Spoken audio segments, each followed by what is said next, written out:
Spirit to guide us right.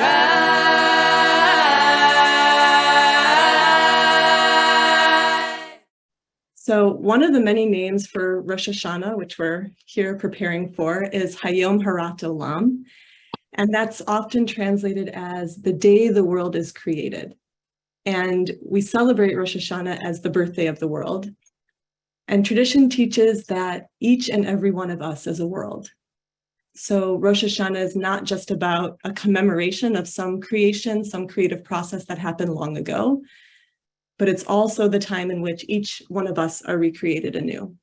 So Elul, this time that we find ourselves in right now, is a period of gestation as something new begins to arise within us. And every day, every weekday of Elul, as you know, we sound the shofar. This is the practice that we're all gathered here to experience. And it's a call in a language older and in some ways clearer and more visceral than words. It is haunting and aching, recalling both the wailing of tears and the trumpeting of triumph and everything in between. I want to return us to this image of us, each of us, our little worlds on the precipice of renewal. Weary, maybe, getting ready, needing stamina and strength and surrender and faith. And I want to offer, I wonder about, rather than waking up and springing right into action, what might be gained by lingering a bit longer in bed? So in those wee hours, the sky still dark under the warmth of covers and the quiet of night as she's beginning to give way to morning, I lie in that ephemeral place, remaining between rousing and rest, in that in-between state that could be described as wakeful dreaming. The street below is quiet. The birds are not yet calling one another to breakfast. My children are asleep down the hall. And I'm visited by inspiration. I wonder if you've had this experience too. Ideas recombining, texts I've been studying, revealing new angles, a way forward in a problem I've been struggling with comes into focus in a way it never could have had I been sitting down to work it out in waking hours. It's as if a portal has opened and I'm granted access to this day, night, waking, dreaming place where somehow God is more available and everything is possible. So I want to offer that there are things that want to come through that can't once we're fully awake. Our planning, thinking, discerning mind activated, they can't come through in the same way. Yet there's this beautiful place between sleeping and awakening, between rationality and intuition, between science and poetry and surrender and determination, between the seen and the unseen realms. And that perhaps the gift of Elul, as we end one year and await the beginning of the next, is time to receive and to revel in the unique gifts of this in-between place.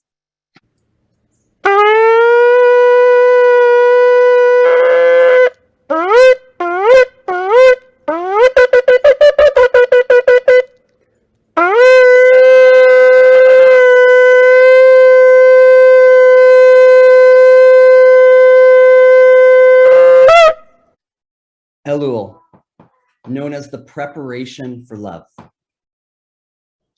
At Rosh Hashanah and Yom Kippur, it's said we fall in love with Creator. And this love that, God willing, we do, we get to celebrate on Sukkot, which will then hopefully bring the rains. It's also said, Melech Hasadeh. And for lack of better, Melech, king, queen, it means the king is in the field, known as the creator. God is in the field. Why is God in the field? Because we're in the fields. As I said, Sukkot is the great harvest. Preparation for that great harvest is spent in the fields. And metaphorically, what are the fields that you are watering? What are the fields that you are cultivating, needing to weed out?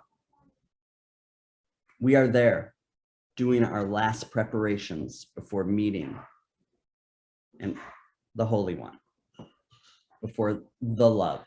We are preparing ourselves for the love. Here we are in the field together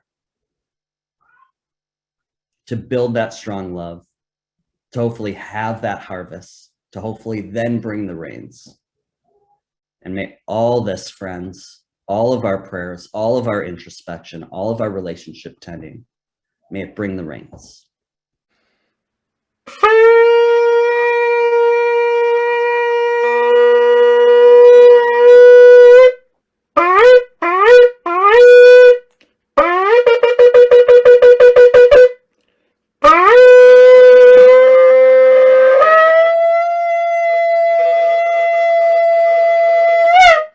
And this idea of awakening, is so intriguing to me, because when I say I have to awaken, I have to say, well, why? Like, what's asleep? What has gone numb? Where have I been in a trance of my conditioning, or of the, consumerism of the media, of other people's, projections, that there's this possibility of breaking the trance and awakening something inside me that is the fullness of my being. And I always say that self-realization is God realization. There is this rose that's inside us. It's deep inside us. It is buried. And it's buried under our trauma and our defenses. And this is the time during Elul to really turn inward, to notice that there is a bud that is tightly kind of closed up inside the heart. And we are going to allow that bud to unfurl, unfold, come into its fullness and its fragrance and its beauty. But that awakening is tricky, because we have to become vulnerable. We have to kind of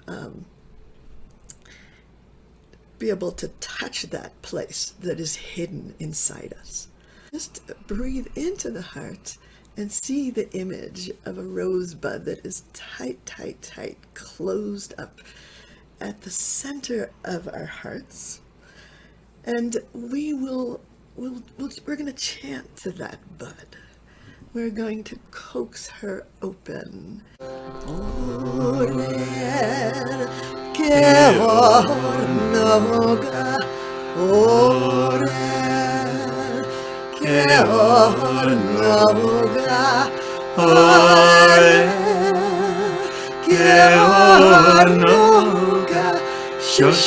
Shoshanat Hamakim Orel Keor Noga Orel Keor Noga Orel Keor Noga Shoshanat Hamakim. You might want to just put your hand on your heart as you chant. Orel Keor Noga Orel Keor Noga Orel Keor Noga Shoshanat Hamakim.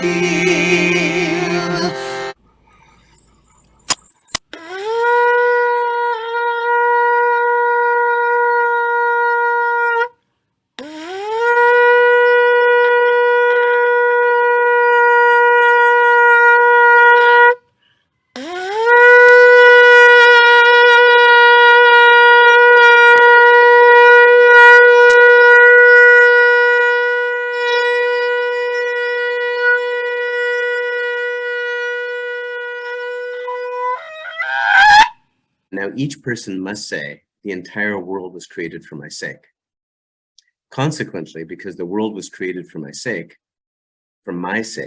I must constantly look into and consider ways of making the world better, to provide what is missing in the world, and to pray on its behalf. What Rabbeinu is saying here, in a line resonant with the modern Jewish philosopher Emmanuel Levinas, is that since our existence, our very selfhood, depends on the world, on the other, we enter into life already in debt.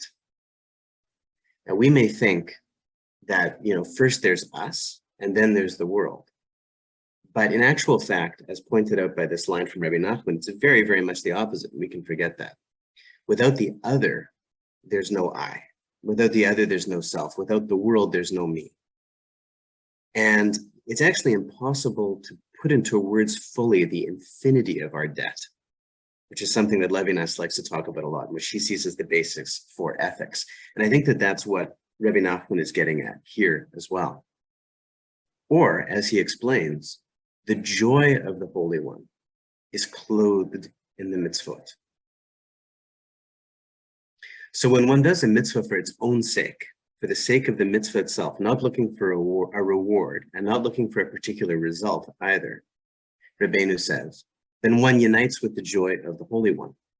I.e., when one joys in the mitzvah itself, at that moment, one is united to the Holy One, because the Holy One also joys in the mitzvah itself.